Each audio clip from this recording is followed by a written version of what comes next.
নমস্কার। Campus plus চ্যানেলের আরেকটি প্রতিবেদনে আপনাদেরকে স্বাগত। আজকে আমরা কথা বলবো eminent professor doctor Nandini Mukherjee, যিনি এক কথায় যাকে বলে icon of youth, of educated brilliant students. এটা হচ্ছে তার ক্ষুদ্র পরিচয়। এর বাইরেও আরো অনেক পরিচয় আছে, কথাবার্তা হতে হতে সেই জিনিসগুলো আস্তে আস্তে সামনে আসবে। ইন্ট্রোডাকশনের ব্যাপারটা লম্বা না করে সোজাসুজি কথাতেই ঢুকে পড়ি।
প্রথমে ঠিক করিনি ম্যাডাম বলবো না নন্দিনী দি বলবো, আমি ঠিক ব্যাপারটা বুঝে উঠতে পারছি না।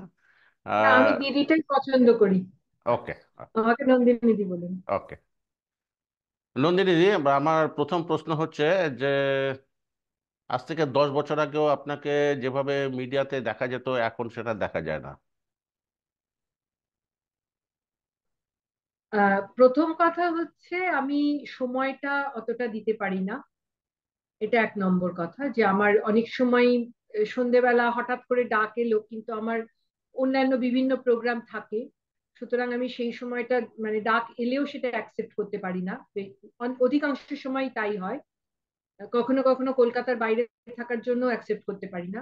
দ্বিতীয়ত, আমার আর একটা জিনিস, আসলে ইদানিং কালে আলোচনার যেভাবে হয় মিডিয়াতে, বিশেষ করে মেইন স্ট্রিম মিডিয়াতে, এই আলোচনাটা আমার কাছে খুব সুস্থ লাগে না আর কি। মানে যে ধরনের বাকবিতণ্ডা, যে ধরনের পারস্পরিক যে আক্রমণ যেভাবে থাকে, মানে সেটাকে আমরা ঠিক যুক্তি সহকারে সুস্থ আলোচনা কখনোই মনে হয় না।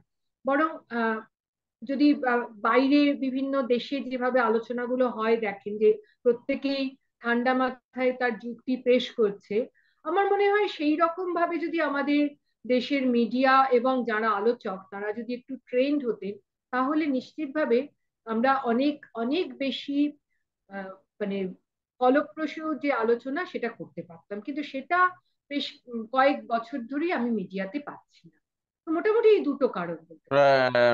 তাহলে তো আর একটা প্রশ্ন করতেই হয়, যে এই যে হঠাৎ ধরুন মেইন স্ট্রিম মিডিয়াতে আপনার যে একটা এক ধরনের যে ডিসলাইক যে গ্রো করলো, আহ, এটা তো ধরুন শুধু আপনার গ্রো করেছে তা নয়, আরো অনেকেরই করেছে।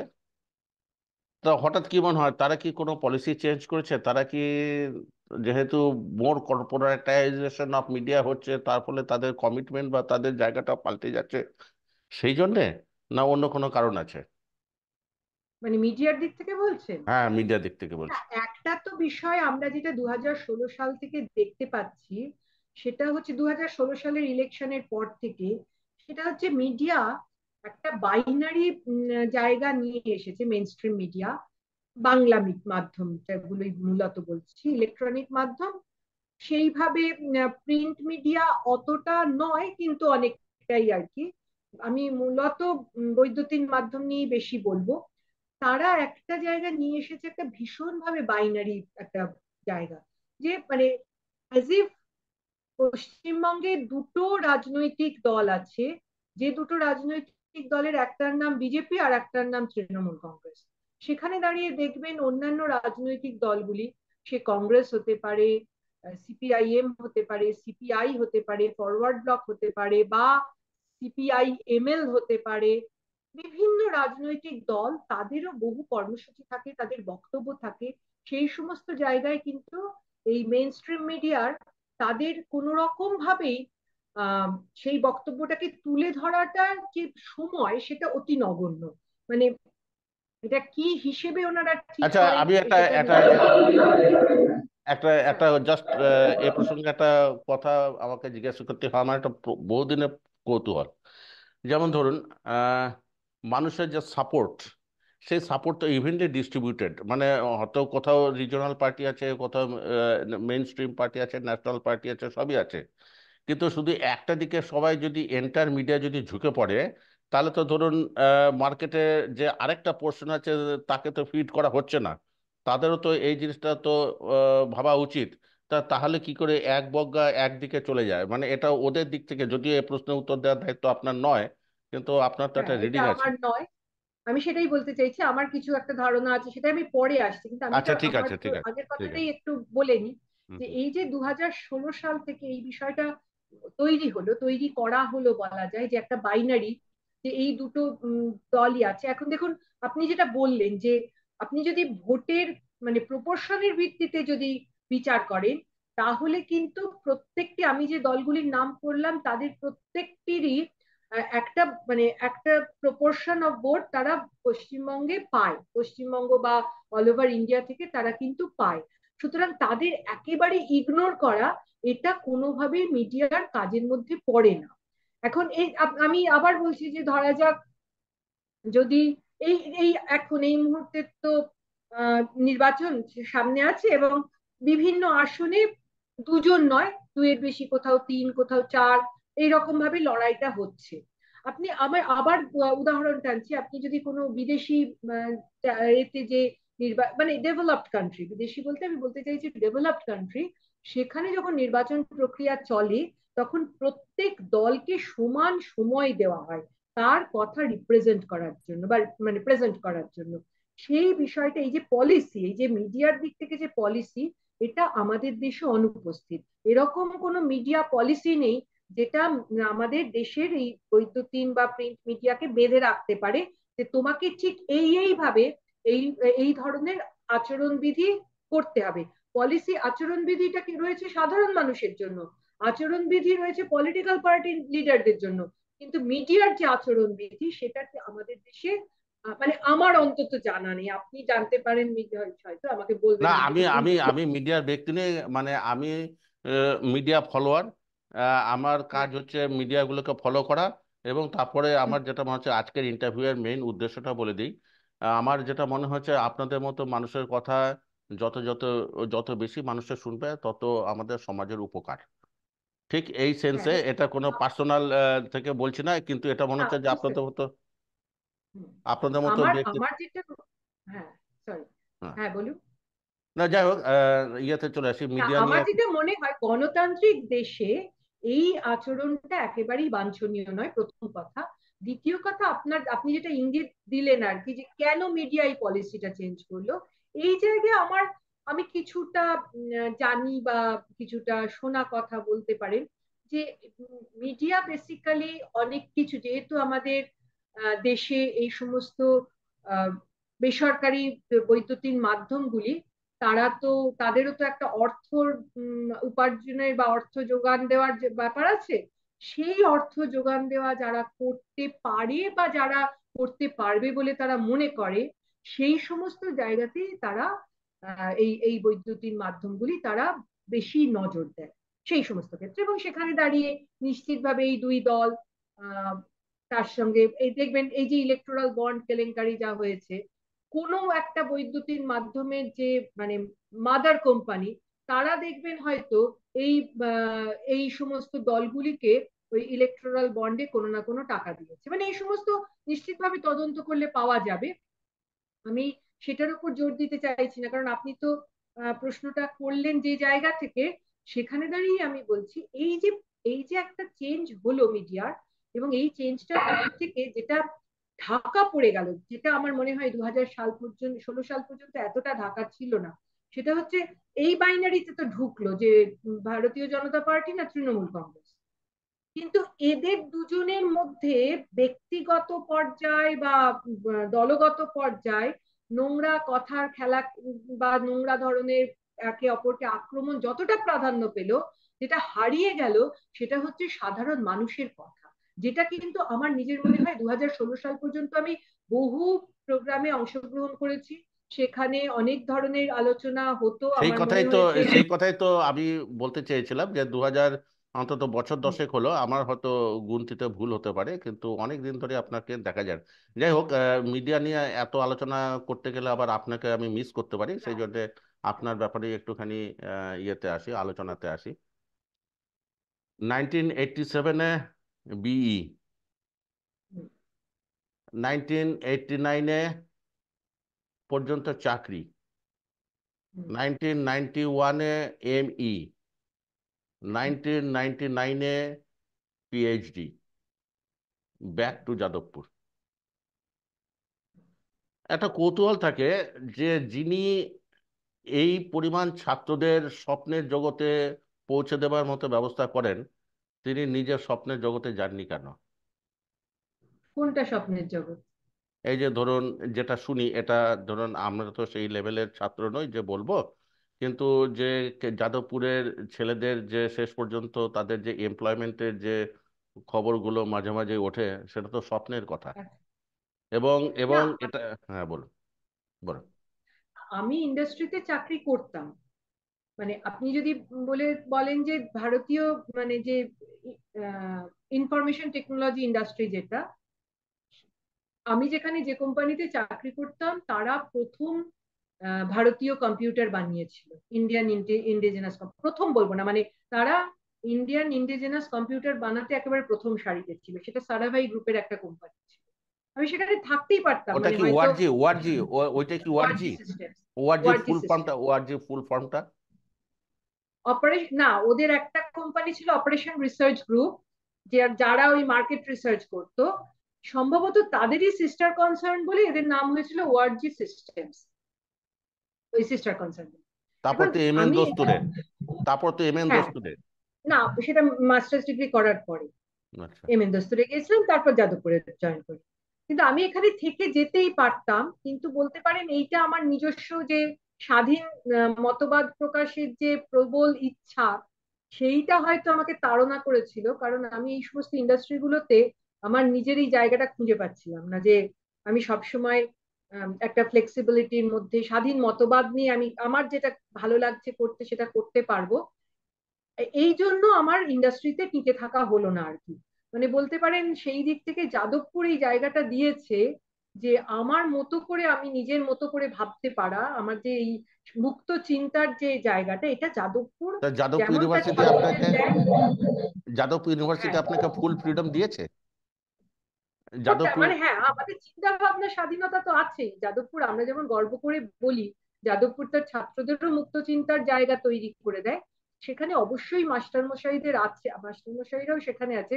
না হলে দেখবেন আমাদের সময়কালীন বহু মাস্টার মশাই যাদবপুরে আছেন, যারা আজকে আইআইটি তে পড়াতে পারতেন, ইন্ডাস্ট্রিতে খুবই নাম করতে পারতেন, কিন্তু তারা কেউ যাদবপুর ছেড়ে যাননি। তাহলে যাননি তার যাদবপুরের নামে, একমাত্র কারণটাই হচ্ছে এটাই। তাহলে যাদবপুরের, আমি একটা কথা বলছি, আমি কিন্তু আমার কোনো নিজের মতামত দিচ্ছি না, আমি শুধু জানতে চাইছি, আমার প্রশ্নটা কোনোটাই আমার মানে মতামত নয়, না, আমি প্রশ্ন বুঝতে মানে পারছি। প্রশ্নই। সেটা হচ্ছে যাদবপুরে যে এত টার্মোয়েল, আজকে তার সত্ত্বেও দেখা যাচ্ছে ন্যাকে তার যে পজিশন, তাহলে হুম। কি দুটো কি আলাদা আলাদা, যে একদিকে ডিস্টারবেন্স আরেকদিকে পরে ডিভোশন, দুটো কি এরকম মানে আলাদা আলাদা করে চলছে না? ব্যাপার, হোয়াট ইজ দি সিক্রেট? না, টার্মোয়েলটা আপনি বলতে পারেন যাদবপুরে যেটা হচ্ছে সেটা বেশি ফোকাসড, মানে বেশি মিডিয়াতে আসছে বা বেশি লোকজন জানছে, বিকজ এটা যাদবপুর। যেমন জেএনইউ সম্পর্কেও তাই হয়। এই তো মানে জাস্ট গতকালের আগের দিন বোধহয় রবিবার দিন ঘটলো, দুর্গাপুরে একটি ছাত্র আত্মহত্যা করলো। এরকম হুম, ঘটনা কিন্তু বিভিন্ন জায়গাতেই ঘটে। হুম। সুতরাং এই খুবই দুর্ভাগ্যজনক ঘটনা। কিন্তু এরকম ঘটনা যে একেবারে অন্য ইনস্টিটিউশনে ঘটছে না তা বলা যায় না। তবে কিছুটা তো বটেই, যে মুক্ত চিন্তা যখনই আপনি বজায় রাখছেন একটা ক্যাম্পাসে, তখন সেখানে কিছুটা হলেও ডিসিপ্লিনের জায়গায় একটা আলগা ভাব দেখা দেয়। সুতরাং সেইটা মানে সেটা আপনি পছন্দ করতেও পারেন নাও করতে তো পারেন, কিন্তু এটা আছে। তো কম্পিউটার সায়েন্স ডিপার্টমেন্ট কি করে যাদবপুরের rest of the university and computer science department, আমার মতে বলে দুটো কিন্তু একটু আলাদা। মানে Jadavpur university is more known for its computer science department. আরও অন্যান্য ডিপার্টমেন্ট আছে, অস্বীকার করছি না, কিন্তু না, আমাদের মানে অনেকগুলো মানে ডিপার্টমেন্টই কিছু ভালো। কিছু হাইলাইট থাকে তো। না না, আমাদের অনেক ডিপার্টমেন্ট, আমাদের ইংলিশ ডিপার্টমেন্ট খুব ভালো, আমাদের ফিলোসফি, এবারে তো র্যাঙ্কিং এ অনেকগুলো ডিপার্টমেন্টই খুব ওপরে গেছে, সেইটা নয়, কম্পিউটার সায়েন্স, ইঞ্জিনিয়ারিং, ইলেকট্রনিক্স বা মেকানিক্যাল সব ডিপার্টমেন্টই ভালো, সেইটা নয়। কিন্তু আমাদের, আমরা নিশ্চিতভাবে কম্পিউটার সায়েন্সে আমরা ডাব্লিউবিজেই থেকে একেবারে সেরা ছাত্রদেরই এখনো পর্যন্ত পাই, সেটা একটা জায়গা। তবে আহ, এই ছাত্ররাও মানে তারাও দেখবেন কিছুটা আমাদের কাছ থেকে হয়তো ওই ফ্রিডম পায়, বা কিছুটা হয়তো তারা বিভিন্ন ধরনের পার্টিসিপেশন অন্যান্য জায়গায় করতে পারে, সেটা আহ, একদিক থেকে আমার নিজের মনে হয় সেটা স্ট্রেংথ। কিন্তু আবার এটাও ঠিক যে ডিসিপ্লিনের কিছুটা অ্যাবসেন্স হওয়াটা সেটা হয়তো আমাদের উইকনেস। এবার একটা এবার অন্য আমাকে প্রশ্ন যদি, আসি, অন্য একটা প্রশ্ন আসি। এটা শিক্ষক মানে শিক্ষয়িত্রী বা টিচার, সিটিজেন, যেভাবে হোক না কেন, আপনাকেও হয়তো নিশ্চয়ই ভাবিয়েছে। এই যে আপনি যাদেরকে তৈরি করলেন, যাদেরকে তৈরি করলেন বলতে আমি ছাত্রছাত্রীদের কথা বলছি, তারা কিন্তু মানে হতে পারে যে আমার হয়তো মানে ইয়েটা অবজারভেশনটা একদম রাইট নয়, কিন্তু তাহলেও আমার ধারণা যে এরা বেশিরভাগই কিন্তু বিদেশের জন্য তৈরি হচ্ছে, পরের ছেলে মানুষ করা হচ্ছে। এই ব্যাপারটাকে আপনি কি করে দেখেন, বা এতে আপনার যে শিক্ষকতার যে সার্থকতা, মানে আপনি কি করে রিকনসাইল করেন? এইটা দেখুন, এটা কিন্তু আজকে বলে নয়, আপনি যদি আমাদের সময় থেকে, আপনি যে প্রশ্নটা আমায় করেছিলেন তার একটা পার্ট হচ্ছে আমিও ম্যানচেস্টারে গিয়ে পিএইচডি করার পর ওখানে থেকেও যেতে পারতাম কিন্তু ফিরে এসেছিলাম।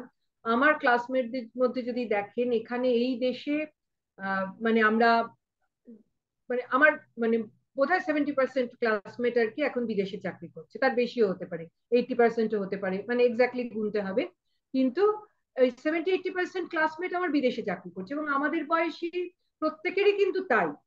এবারে এটা ঠিকই যে তার মানে এই যে ইঞ্জিনিয়ারিং জবের এই যে ধারাটা, সেটা কিন্তু বহু দিন ধরেই ওই বিদেশে যাওয়া, বিদেশে চাকরি করা ভারত এইভাবেই হচ্ছে। ভারত কি এদেরকে এমপ্লয়মেন্ট দেওয়ার মতো জায়গাতে আসেনি? না, জব স্যাটিসফ্যাকশন দেওয়ার জায়গাটা না, ছিল না। জব স্যাটিসফ্যাকশন তো মানে পরেকার ব্যাপার। আমি বলছি যে ভারত, ভারত কি এমপ্লয়মেন্ট নয় কিন্তু, এরা কিন্তু অলরেডি আমাদের এখানে যারা প্রথম বেরোয় ফ্রেশার্স, হুম। তাদের মধ্যে মানে 98% ভারতবর্ষে এমপ্লয়েড। অনলি গত বা মানে কয়েক বছর ধরে এরা ডাইরেক্ট এমপ্লয়মেন্ট পাচ্ছে ফেসবুক বা গুগলের মতো কোম্পানি, কিন্তু এরা নিশ্চিতভাবে ভারতবর্ষে, তারপরে তারা মনে করে হায়ার স্টাডিজ এই সমস্ত কারণে, হায়ার স্টাডিজ বা এইসব কারণে তারা অনেক সময় মানে হয়তো 3-4 বছর পরে বিদেশে যায়, এবং তারপরে সেখানেই তারা থেকে যায়, হয় কোনো একাডেমিক ইনস্টিটিউশনে জয়েন করে অথবা কোনো ইন্ডাস্ট্রিতে জয়েন করে। এটাই হচ্ছে মূলত তাদের যে জায়গাটা। এখন এই জায়গাটা আমি যে কারণে বললাম জব স্যাটিসফ্যাকশন, চাকরি এরা পাচ্ছে, এবং মানে আমাদের ছাত্রদের বলছি, এইবারেই ধরুন আমাদের যারা ছাত্ররা চাকরি পেয়েছে তারা কিন্তু খুবই ভালো স্যালারির চাকরি পেয়েছে, মানে বেস্ট বোধহয় more than 50 lakhs per annum, মানে সে তো আমরা যারা, জানি তো, খবরের কাগজে তো হ্যাঁ মাঝে বেশ মাঝে তো কয়েক, হেডিং হয়। হ্যাঁ, সুতরাং মানে দেশের মধ্যেই পেয়েছে, কিন্তু কিন্তু সেই ছেলেটি বা মেয়েটি পাওয়ার পরেও তাকে একটা ওই ওই যে বিদেশ টানছে, তার কারণটা জব স্যাটিসফ্যাকশন। আমি আপনাকে যদি আমার ক্ষেত্রের উদাহরণটা দিই, আমি যে জায়গায় দাঁড়িয়ে রিসার্চ করেছিলাম, আমার রিসার্চের কাজ, আমার সঙ্গে যারা ছিল তারা অনেকেই মানে তারা থেকেই গেছে আর কি, তারা অবশ্য বিভিন্ন দেশ থেকে আগত, হয়তো ওইখানে থাকলে রিসার্চের স্কোপটা আমার কাছে অনেক বেশি থাকতো, কিন্তু আমার ফিরে আসাটা আমার পার্সোনাল চয়েস ছিল, সেটা নিয়ে আমি না, সেটা কিছু দিয়ে বলতে পরে পারি আবার আবার অন্য একটা চ্যাপ্টার আলোচনা করছি। না। কিন্তু আমি যেটা বলতে চাইছি যে ওই রিসার্চ করতে পারার যে মানে ভালো লাগা, ভালোবাসা, সেটা অনেককে রেখে দেয়। এবং এরা বেশিরভাগই কিন্তু অর্থের থেকে আমার মনে হয় জব স্যাটিসফ্যাকশনটাকে আগে রাখে, আচ্ছা, যারা যায়। জিজ্ঞাসা করি, যে এই যে ধরুন এদেরকে ভারতেই রেখে দেওয়ার জন্যে ভারত সরকার হুম। হোক বা স্টেট গভর্নমেন্ট হোক বা ইন্ডাস্ট্রি হোক, যারাই হোক, মানে কি করে এ- এই এই যে ক্রিম অফ দি স্টুডেন্টস এদের সার্ভিসটা আমাদের দেশই যাতে মানে মানে এনজয় করতে পারে, তার জন্য কি কি করা প্রয়োজন? আহ, এটা খুবই কঠিন কাজ। ভারতবর্ষ কবে পারবে, কোনোদিন পারবে কিনা আমি জানি না। যেমন সবকিছুর দিকে হচ্ছে অবহেলা। যেটা হচ্ছে দেখুন, এই ভারতবর্ষের কোম্পানিগুলো, আমি আইটি নিয়ে বলছি, বাকিগুলো বলছি না, আইটি বা কম্পিউটার সায়েন্সের যে কোম্পানিগুলো, অধিকাংশই হচ্ছে তারা আউটসোর্সড যে কাজ সেটা এখানে করে, যে যে কারণে বিপিও জব, এদের বিপিও সত্যি জব, কোনো বিপিও জব। না, বিপিও নয়, বিপিও নয়, টেকনিক্যাল জবই করে, কিন্তু আউটসোর্সড কাজ। মানে আচ্ছা। মাইক্রোসফট, মানে ধরুন মাইক্রোসফট নয়, মানে ধরুন একটা পার্টিকুলার কোম্পানি এক্স, মাইক্রোসফট তো এখন ব্যাঙ্গালোরে তৈরি করেছে, তাদের একটা আছে যায়, কিন্তু কোনো একটা কোম্পানি এক্স, তাদের এক কিছু কিছু কাজ করা দরকার, তারা সেইটা এখানকার অন্য কোম্পানি যেমন টিসিএস, ইনফোসিস, এদের দিয়ে দিচ্ছে। এবার টিসিএস ইনফোসিস এই কাজটা করে ওদের আবার দিয়ে মানে ওদের আবার ডেলিভারি দিচ্ছে। এই কাজটা মানে টিসিএস বা ইনফোসিস বা উইপ্রো বা কগনিজেন্ট, যারা মূল যারা রিক্রুটার, তাদের কিন্তু প্রোডাক্ট প্রোডাক্ট ডেভেলপমেন্ট এবং পার্টিকুলারলি ভারতীয় মার্কেটকে ফোকাস করে প্রোডাক্ট ডেভেলপমেন্ট, এটা প্রায় নেই। হয়তো কম সম আছে, কিন্তু প্রায় নেই বললেই চলে। সেটার জন্য হচ্ছে কি, মানে আমাদের যারা বেরোচ্ছে, তারা হয়তো কোনো একটা মাইক্রোসফট বা আমাজন এইসব ধরনের বা আহ, এরকম অনেক ধরনের কোম্পানিতে তারা একটু ইন্টারেস্টেড বেশি পাচ্ছে, এবং সেই ক্ষেত্রে তাদের একটা সময় ওই বিদেশে গিয়ে চাকরি করে বা পড়াশোনা করে তারা অনেক বেশি তাদের জব স্যাটিসফ্যাকশনটা করতে পারছে। সুতরাং আমাদের অনেক বেশি প্রয়োজন হচ্ছে, প্রথমত পড়াশোনার দিক থেকে, পড়াশোনার দিকেও যে যে যে সুবিধাটা ওরা পাচ্ছে, সেটা ইনফ্রাস্ট্রাকচার বলুন, টিচিং এর দিক থেকে বলুন, যে সুবিধাটা ওরা পাচ্ছে, সেটা ভারতের সরকার কখনোই করে উঠতে পারবেন না। কারণ আমাদের তো এখন এই মুহূর্তে ক্রমাগত ওই শিক্ষা ক্ষেত্রে যে ব্যয়, সেটা আমরা চেয়েছিলাম 6%, সেটা কমতে কমতে একটা একটা একদম নিম্নমুখী আর কি। আচ্ছা, এই প্রসঙ্গে এটা একটা এটা আপনাকে একটা প্রশ্ন করি। আমি আর একটা জিনিস বলি, ওকে। রিসার্চ হায়ার এডুকেশনে প্রায় শূন্য করে দেওয়া হয়েছে। হায়ার এডুকেশন ইনস্টিটিউশনে রিসার্চ গ্রান্ট আমাদের মতো ইউনিভার্সিটিগুলোতে প্রায় নেই বললেই চলে। তাহলে ইনস্টিটিউট ফেলোশিপ নেই। তাহলে আমি একটা ছাত্রকে যে ধরে কি রাখবো, করে আটকাবো? আমার যদি ইনস্টিটিউট ফেলোশিপ না থাকে, রিসার্চ গ্রান্ট না থাকে, ইনফ্রাস্ট্রাকচার না থাকে, কি দিয়ে ধরে রাখবো? ইনফোসিসের চেয়ারম্যান নারায়ণ মূর্তি, তিনি একটা জায়গাতে হ্যাঁ, কমেন্ট করেছিলেন just after COVID, Indian youth should work 70 hours week. এবং তার জন্য যাকে বলে সেই লেভেলে উনি ট্রোলড হয়েছিলেন। হ্যাঁ। ভদ্রলোকের এই এই বক্তব্যটাকে আপনি কি চোখে দেখেন? না, আমি তো মানে ওনাকে সামনে পেলে জিজ্ঞেস করতাম কার প্রফিটের জন্য। উনি বলছেন আমাকে যে তো বলতে ভারতের হবে যে আমি ঐক্যনে 75। উনি বলছেন যে ভারতের ইকোনমি যে সাফার করেছে কোভিডের জন্য, তার জন্য হ্যাঁ, দায়িত্ব হচ্ছে এই হ্যাঁ, সেটাই মানে সেই সেই জায়গাটাই তো মানে আমি যেটা, যে সেটাই তো বলতে চাইছি, যে আজকে যদি সেই রকম লেভেলের একটা মানে লোকজন, নিশ্চয়ই ন্যাশনাল এর জন্য, ন্যাশনাল একটা কোনো ইন্টারেস্ট থাকলে ছেলেমেয়েরা নিশ্চয়ই সেখানে কাজ করবে। কিন্তু ইনফোসিস কি বলতে পারে যে এইরকম ধরনের ন্যাশনাল লেভেলে কোন জায়গাটা তারা মানে অ- একসেপ্ট একটা অথচ এরকম অথচ বিশাল ওনাকে তো কোম্পানি তৈরি ওনাকে করে তো একটা এমপ্লয়মেন্ট? ওনাকে তো ইন্ডাস্ট্রিতে বা মিডিয়াতে ওনাকে এমনভাবে প্রজেক্ট করা হয় যাতে মনে হয় যে সব সত্যি বা সব ধ্রুব সত্য বোধহয় ওনার মুখ থেকেই বেরোয়। এনিওয়ে, ব্যক্তিগতভাবে আর ওটা নিয়ে সেটা আর কিছু নিজেদের করতে চাই না। পারসেপশন বা হ্যাঁ। হ্যাঁ। আচ্ছা, এবারে আমাদেরকে আর মাত্র কয়েক মিনিট বাকি আছে, তার মধ্যে কুইক ফায়ার কিছু কোশ্চেন করে নিতে হবে। আহ, উম, আহ, বামপন্থীদের এগেনস্টে একটা অভিযোগ আছে যে তারা কম্পিউটারকে এন্টারটেন করেনি ওয়েস্ট বেঙ্গল, তার ফলে ব্যাঙ্গালোর গ্রো করেছে এবং কলকাতা পিছনে রয়েছে। তা আপনি এই এই অভিযোগটাকে কিভাবে দেখেন, এবং ব্যাঙ্গালোর এবং ক্যালকাটাকে যদি দেখা যায় যে ইন্ডিয়ান রেসে ব্যাঙ্গালোর আর ক্যালকাটার পজিশনটা আপনার দৃষ্টিতে কিরকম?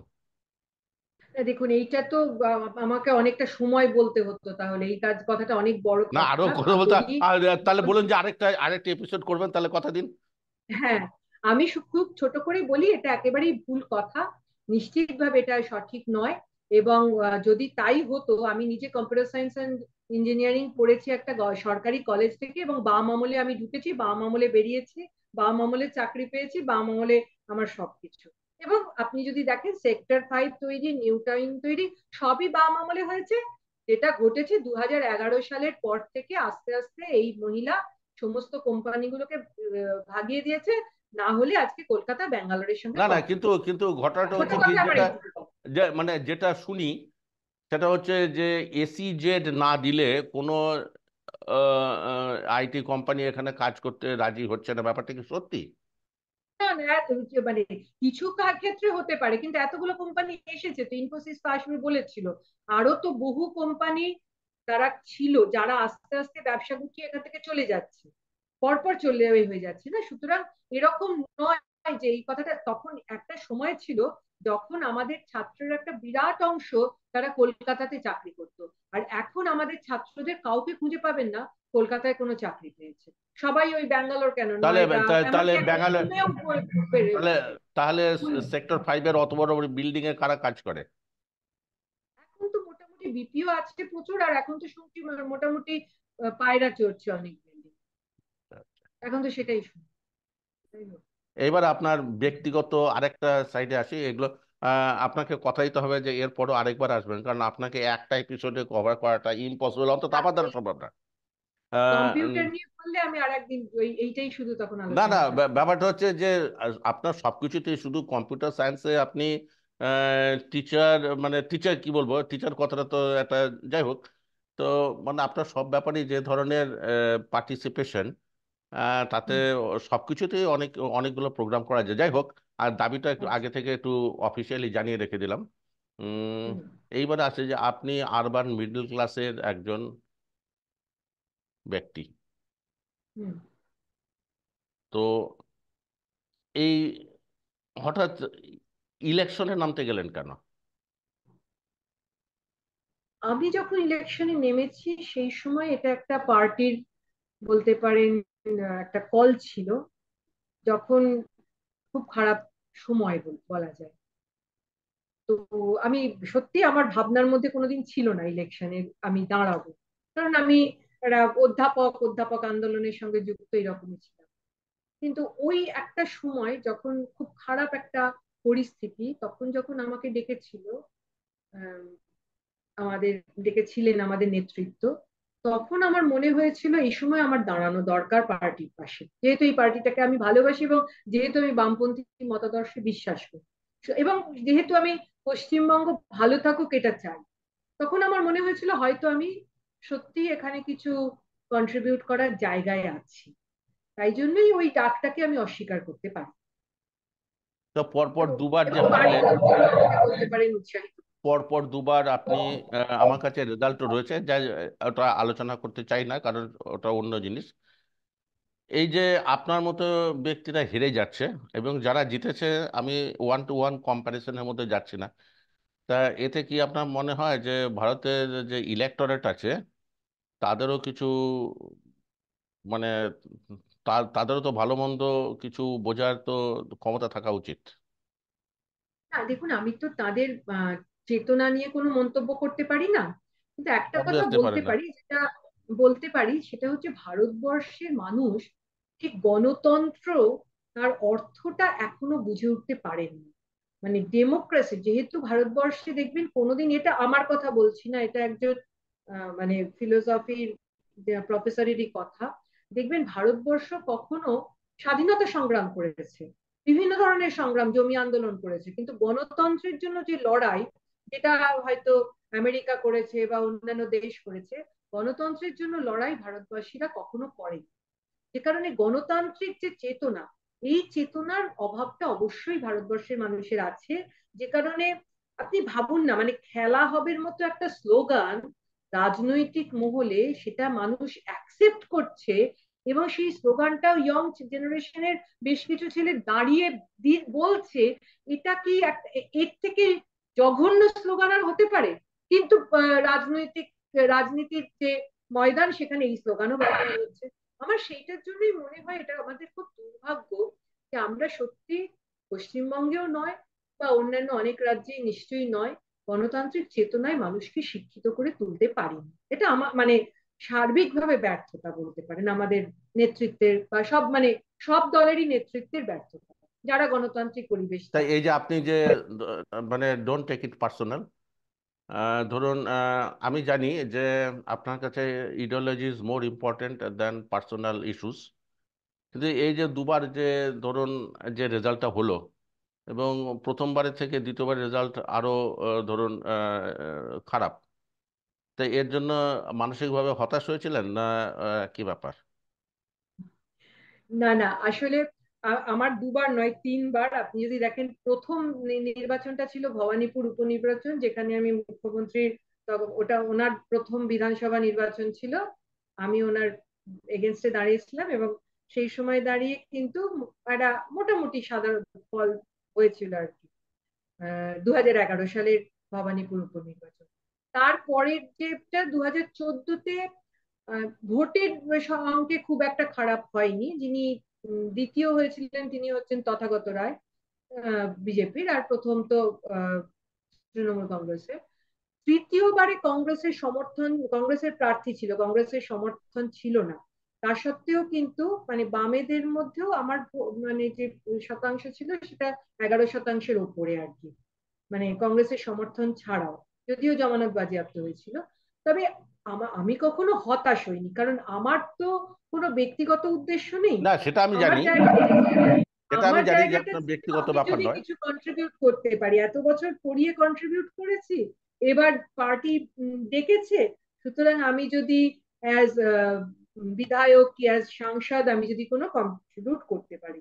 কিন্তু সেখানে মানুষ যখন চাননি, তখন আমার জায়গাটা, আমি আবার ব্যাক টু আমার নিজের জায়গা, অধ্যাপনা, সেটাই করছি, সেটাই আমি আমি বেশ আনন্দের সাথে অনেকেই করছি। এই প্রশ্ন করি, একটা আইডিয়াল পার্লামেন্টেরিয়ান বলতে কাকে বোঝা উচিত, মানে কারা পার্লামেন্টেরিয়ান হলে ভালো? অধ্যাপক, advocate, scientist, businessman, trade union, মানে কারা হলে না, আমি মনে করি তিনি যে কোনো জায়গা থেকেই আসতে পারেন। তিনি একজন কৃষকও হতে পারেন, একজন শ্রমিকও হতে পারেন, একজন অধ্যাপক, একজন বিজ্ঞানী, সবই হতে পারেন। কিন্তু একটা জায়গায় অবশ্যই থাকা দরকার, সেটা হচ্ছে তিনি যাতে মানে ভারতের সংবিধান এবং মানে ভারতের যে গণতান্ত্রিক যে জায়গাটা, সেটা তার চেতনার মধ্যে যেন থাকে। কিন্তু তার একটা যদি শিক্ষা দীক্ষার আদর্শগত ব্যাপারটা, দল। যদি তার শিক্ষা দীক্ষার ব্যাপারটা তো এখানে তো কোথাও কোয়ালিফাই করে নাই যে একজন এমপি হতে গেলে তার মিনিমাম এই যোগ্যতাটুকু থাকবে। তো আমি তার মনে করি না যে মানে তিনি রাজনৈতিক জায়গা থেকে কতদিন তিনি কোনো একটা মতাদর্শে বিশ্বাসী হয়ে পথ চলেছেন, এটা অনেক বেশি ইম্পর্টেন্ট দেন শিক্ষাগত যোগ্যতা। মানে ধরুন একজন কৃষক, যিনি কৃষকের দাবি দাওয়া নিয়ে হয়তো আহ 20 বছর ধরে কাজ করছেন, যে সবসময় কৃষক আন্দোলনের সঙ্গে যুক্ত থেকেছেন, তার ভূমিকাটা পার্লামেন্টে অবশ্যই খুব গুরুত্বপূর্ণ। কিন্তু আপনি যদি বেছে নেন যে একজন আমি সত্যি আমাদের এখনকার পরিস্থিতিতে বলে বলছি, কারুর কিন্তু প্রফেশনের উপর আমার কোনো অশ্রদ্ধা নেই, কিন্তু আপনি যদি বেছে নেন যে একজন যিনি চলচ্চিত্রে অভিনয় করেন, কিন্তু তিনি কোনোভাবে কোনো দিন রাজনৈতিক জায়গা থেকে কোথাও যুক্ত নন, কোনোভাবে যুক্ত নন, তিনি শুধু কোনো একটি দলনেত্রী বলেছেন বলে নির্বাচনে দাঁড়িয়ে গেলেন, তিনি অবশ্যই উপযুক্ত সাংসদ বা উপযুক্ত বিধায়ক হতে পারেন না। তাহলে সেই অঞ্চলের মানুষ অবহেলিত থাকেন, সেই অঞ্চলের মানুষের কোনো দিনই তাদের মানে এই এই যে সাংসদ বা বিধায়কের যে সার্ভিস, সেই অঞ্চলের মানুষ আশা করতে পারেন। এটা আমার নিজের সবসময় মনে হয়েছে, আ- যে কারণে দেখুন, আপনি আবার তো দেখতেই পাচ্ছেন এনারা সংসদে যান না, দিনের পর দিন অ্যাবসেন্ট থাকেন, কোনো প্রশ্ন করেন না, এটাই তো প্রমাণ করে, তাই না? আবার ব্যাক টু আপনার আপনার ইস্যুতেই চলে যাই, কারণ আজকে আমার ফোকাসটা ছিল ডক্টর নন্দিনী মুখার্জির উপরে। তা ধরুন আপনি ধরুন এক সময় তো আপনার চাকরি জীবন শেষ হবে, তো তারপরে আপনি কি করবেন? না, আমার তো একটা জায়গা আছেই, আমি তো রাজনৈতিক ভাবে বিভিন্ন মানে বিভিন্ন কাজের মধ্যে আছি। তো সুতরাং সেই কাজটার মধ্যে নিশ্চয়ই থাকবো। তার মধ্যে আমার কিছুটা লেখালেখি করতে ভালো লাগে, সেটা করার ইচ্ছে আছে আরো বেশি করে। আর মানে বিভিন্ন ধরনের ইস্যু নিয়ে করার ইচ্ছে আছে।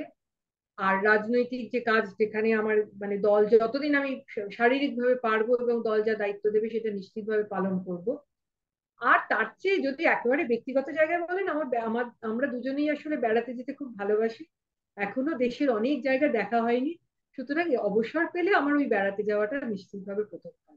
তাহলে একটা মানে প্রথম একটা কাজ। লাস্ট প্রশ্ন করি, একটা লাস্ট প্রশ্ন করি। ডক্টর নন্দিনী মুখার্জি কি একজন প্রফেসর, না সোশ্যাল ওয়ার্কার, না পলিটিশিয়ান, না রাইটার, না ট্যুরিস্ট, নাকি? যদি একটা যদি বলা হয় তাহলে what is doctor Nandini Mukherjee? এটা খুব কঠিন প্রশ্ন, আমি অনেক কিছুই ভালোবাসি। আহ, মানে আবার আমার তো সাংসারিক ভূমিকা আছে, আমি একজন মা, সব ভূমিকাই আমার আছে। কিন্তু বোধহয় আমার অধ্যাপনা, আমি নিজেকে হ্যাঁ, অধ্যাপক হিসেবে অধ্যাপনা। পরিচয় দিতেই সবচেয়ে বেশি ভালোবাসি। এটা আমার সবচেয়ে মানে গর্বের জায়গা। বিশেষ করে আমার ছাত্রছাত্রীরা যখন আসে, তাদের সঙ্গে যখন কথা বলি, তখন এখানেই আমি নিজেকে সবচেয়ে বেশি খুঁজে পাই। দিদি, নমস্কার। আপনি যে সময় দিয়েছেন, প্রথম পরিচয় এতটা সময় দিয়েছেন, আমি সত্যি কথা বলছি এতটা আমি বিশ্বাস করতে পারিনি। আশা করছি ভবিষ্যতেও আপনার এইরকম সাহায্য পাবো। আজকে এই প্রোগ্রামটা এখানে শেষ করি, আবার ঠিক আপনার আছে, কাছে ফিরে আসবো। ধন্যবাদ।